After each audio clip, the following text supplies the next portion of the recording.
Welcome. I'm Alice Alicia Jones, and this is another one of my Living Consciously videos.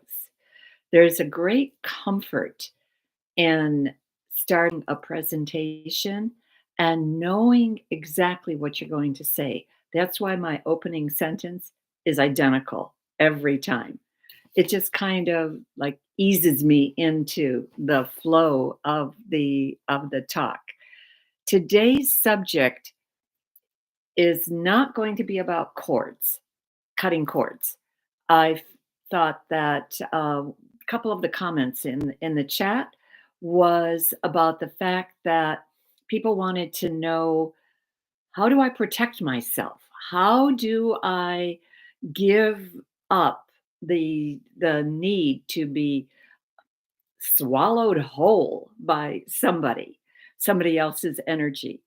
And I thought about it, and so I decided, okay, let's go with that instead. And I'll get back to cutting cords at some other time. Uh, just love to see you, love to be here for you, and am just absolutely thrilled for all the people that come in for me. The Like I said, when somebody drains you, you literally feel like you've been swallowed whole. You stand there, you don't know how to react, you don't know what to say, you have not any semblance of who you are and what it is that you want to bring forth to the table. Um, all that's gone. All of that has left you. And hopefully, one of these techniques, or more than one, will talk to you and give you a clue as to, well, what can I do immediately to get myself back into calibration, get myself back into an attitude of gratitude for who I am, for the life that I'm living. First one I'm hoping everybody knows this. I try to spread this as often as I can. Wrap yourself in white light. White light is the strongest light on the planet. That's the light of God. And by wrapping yourself in white light, and if you need another layer of protection, you put a mirror around the outside of the white light facing out so that any negativity coming at you sees itself and deflects away. White light. I've done 8 exorcisms using that mantra. There is nothing stronger than white light. Um, the second is putting up your shields. I have a visual here that I want to share with you, and that is the way the Roman armies went into battle. They had shields that literally covered them from top to bottom, and they stood right next to each other so that there was no opening whatsoever. Visually, you're going to make that shield, you're going to imagine it, but you're also going to add a top and a bottom and a back, as well as the front and both sides. So you are totally encased in a shield. Whatever material you make it out of is up to you. Can be steel, can be iron, can be brass, can be kryptonite. Whatever you decide is fine. But that is a technique that once you get burned by somebody, you can go into the next meeting, the next encounter with them with your shields up. Okay. The next technique, breath work. And by breath work, there's a lot of different uh, methods out there that encourage you to use breath. The one that I'm going to bring forward is just simply deep breathing, breathing in It can be to the count of 4, 5, 6, 7, or 8, holding. So you hold the breath and then you breathe out. And you can do this without you feeling like anybody knows what you're doing because they don't. You can do this in the middle of a meeting. You can do this in the middle of being screamed at. Breath work. Breath is what connects you to your creator. And so you can achieve that harmony and that balance that has been so rudely taken away from you through your breath. There is a yogi breath that I do want to share with you because it is so different. It is shutting one nostril with your thumb and then alternate. It's called alternating breath. And then closing the other nostril with your ring finger. So you shut one nostril with your thumb. You don't breathe in, you breathe out. So try it right now.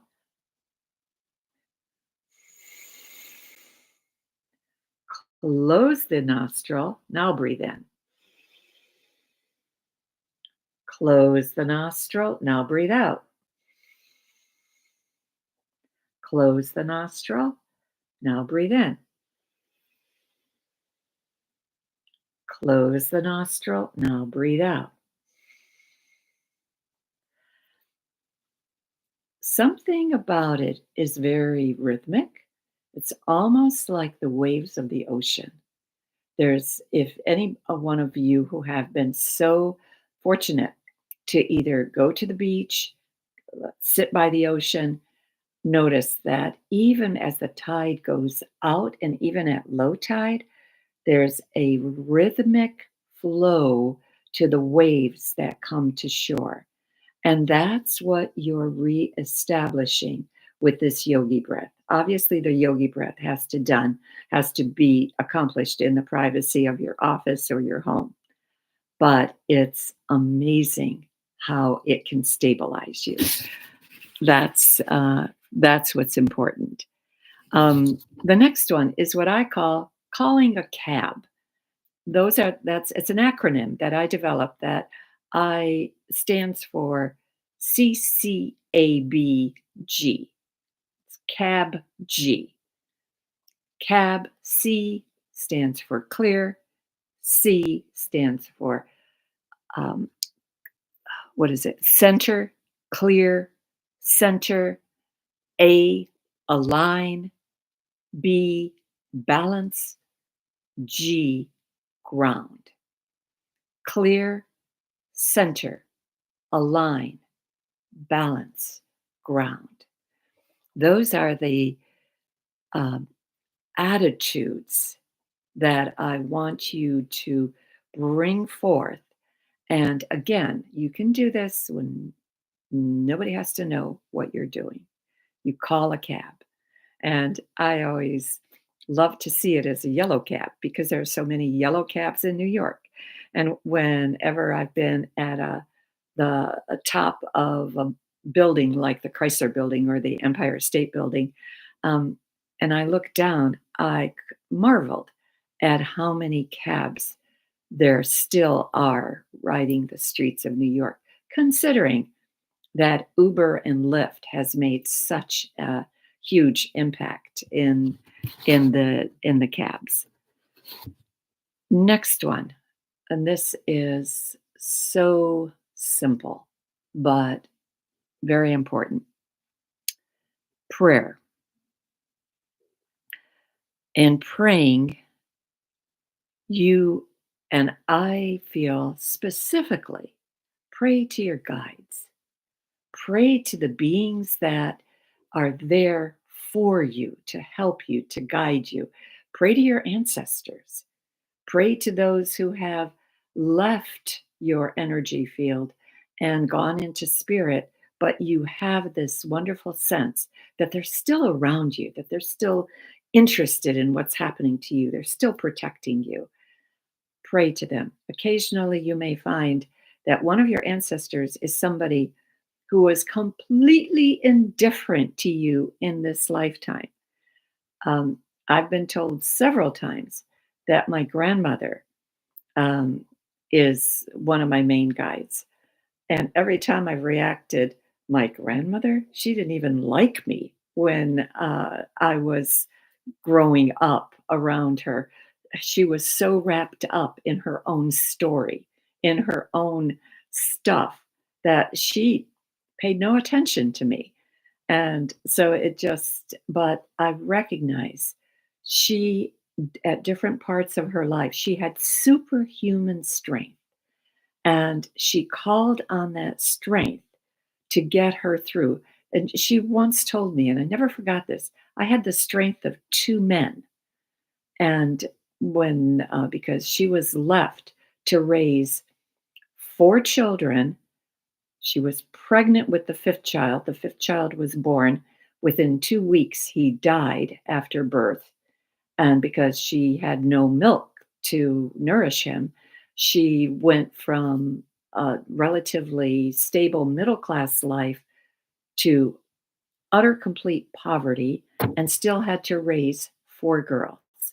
So she had an unbelievable strength. And there are times in my life where I had to draw on that strength. I had to manufacture that same strength in my own life because of the things I got myself bogged down into. Sometimes because I was arrogant, and sometimes because I wouldn't admit I made a mistake. So anyway, so like I said, it surprises me, but it doesn't that she's one of my ancestors. Prayer is there's a wonderful saying out there by Tennyson. He says, "More things have been wrought by prayer than the world dreams of." And Alfred Lord Tennyson. And I absolutely believe that. I I've watched hurricanes approaching the Atlantic coast, and the newscasters would always say something like, "Oh, they're building up to Category 5 hurricanes," and they were going to slam into some part of the states along the Atlantic, starting with Florida, moving on up to New England. And I would watch and I would see how all of a sudden those that hurricane would just veer off into a different course, would lower its intensity, would just not end up where it was supposed to, not wreak the havoc. That doesn't mean there haven't been others that haven't done it because they have, but there were many, many times where I've seen hurricanes, and I always felt that it was the prayers of the people that lived along the East Coast that deflected the hurricanes. I always felt that message always came through me. um, this next one is a really important one, and some people will understand it, some people won't. Use a mantra. The mantra has to start with I, first person, present tense, am, and then the sentence that you want. And the sentence in the only sentence that I could bring forward with energy drains is I am all powerful and I am a piece of God. I am the possibility of living my life in a manner that is right for me. I am free and clear from any and all attachments. I am whatever. It's got to be personal to you because it has to be something that you feel is important. There's no such thing as one mantra fits all. And anybody that tries to sell you on that, don't believe them. That your own personal mantra that you develop. But remember, I am. Those two words start your mantra. Not I have, not I need, not I want.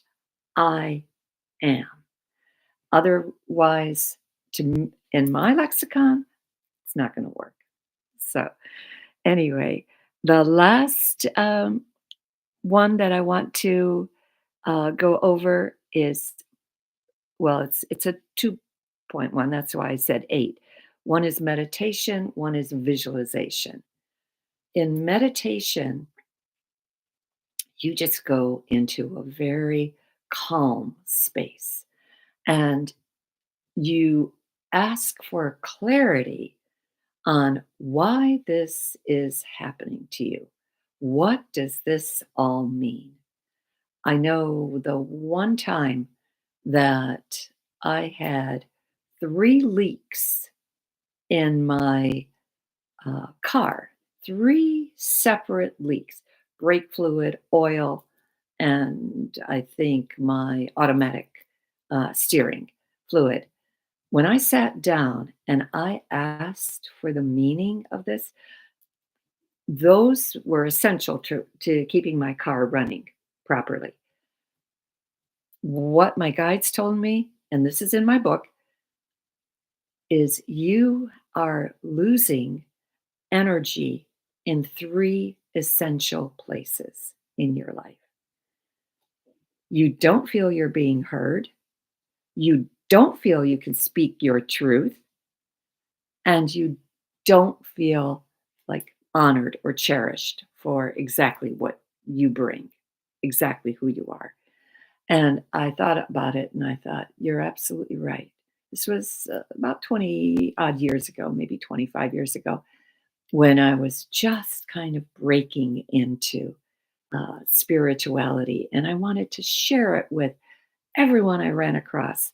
And I recognized, oh my God, some people, whenever I mentioned something about spirituality, they looked at me with fear in their eyes. And I realized, nope, can't do it. Not ready. This is not anything fearful. This is not meant to be fearful. So anyway, that's and visualization, a little different technique than meditation. Meditation, you just sit quietly, you ask for um, messages to be clarified, and or you just go into the void and just let this world kind of float by. In visualization, uh, I you bring forth imagery, and the imagery brings you a messages, and then from the imagery, you ask your guides, "What does that mean?" I know one time when I had to do a visualization. They said, "Well, see a park bench." And it was a guided imagery meditation, and I had to visualize all the things. And they said, "See a park bench," and on the park bench, you're going to see something that is important to you or means something to you. Well, what I saw, I didn't want to see. First of all, it was a reptile that I didn't recognize as being important to me. But what I eventually learned was the meaning of a reptile is transformation. I was about to go through transformation and watch for the signs of transformation. Butterfly is one of them, snake is one of them, beetles that shed their skin and shed their shell is one of them. So watch for signs of transformation and see if, then kind of make a note of when that happened and then see when uh, you are going to uh, what else happens. It's kind of like a little warning to you. But anyway, okay, that's exactly 20 minutes. It's about where I want to end. So if you would love a meditation book, this book is the best on the market. I'm getting phenomenal feedback from it of how much people love this book. It's filled with stories, and every word was guided by spirit. So and where I did not change a single word, from how I received it, it's italicized. You read 2 pages a day because it's a book of meditation. So it just gives you something to think about every day. And then there's a statement and a question at the end.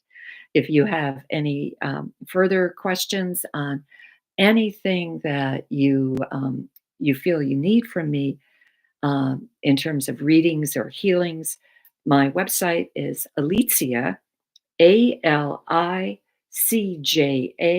Jones.com, and all my website is I have a beautiful webmaster who keeps my website updated for the what's coming up, what classes are coming up, what's coming in the future. So I thank you for being here. I'm going to, as soon as I finish this, I'm going to read your comments, and if there's a question, if anybody leaves me a question, I'll answer it next week. That's what I'm trying to do. And it might even change the direction of where I feel I need to go with my talks. But I thank you for your attention, your love, and everything else that's good out there. And I wish you a great week.